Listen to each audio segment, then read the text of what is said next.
नमस्कार, आप देख रहे हैं सियासत लाइव और मैं हूं आपके साथ अंकित सिंह। बिहार चुनाव 2025 से पहले राजनीति का पारा एक बार फिर चढ़ने लगा है और इस बार चर्चा में है रामविलास की लोजपा पार्टी और जिसके राष्ट्रीय अध्यक्ष हैं चिराग पासवान।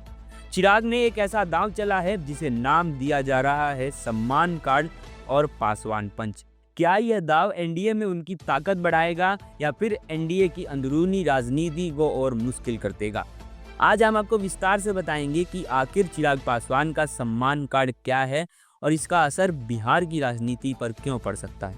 लोक जनशक्ति पार्टी के राष्ट्रीय अध्यक्ष चिराग पासवान ने साफ कह दिया है कि वह सम्मानजनक सीट से किसी भी कीमत पर समझौता नहीं करेंगे।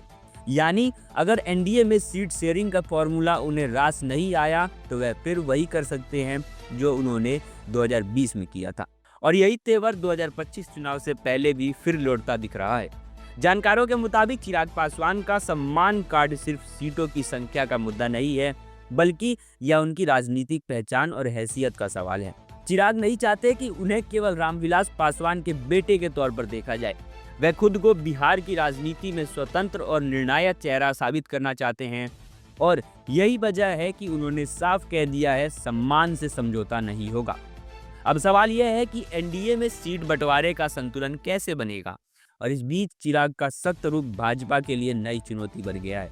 दरअसल भाजपा को जहां जेडीयू को साधना है, वहीं लोजपा जैसे छोटे लेकिन असरदार सहयोगियों को भी संतुष्ट रखना होगा। इसके अलावा जीतन राम मांझी और उपेंद्र कुशवाहा जैसे सहयोगी भी सीट शेयरिंग में अहम फैक्टर है। यानी एनडीए के लिए यह समीकरण किसी भारी गणित से कम नहीं है। चिराग पासवान को लेकर एक और चर्चा जोर पकड़ रही है और वह है प्रशांत किशोर कनेक्शन। राजनीति के गलियारों में यह खबर तेज है कि चिराग और पीके की नजदीकियां बढ़ रही है। हालांकि चिराग ने स्पष्ट किया है कि वह एनडीए में ही रहेंगे, लेकिन पीके से नजदीकी की सुगबुगाहट ने एनडीए के भीतर संशय जरूर पैदा कर दिया है।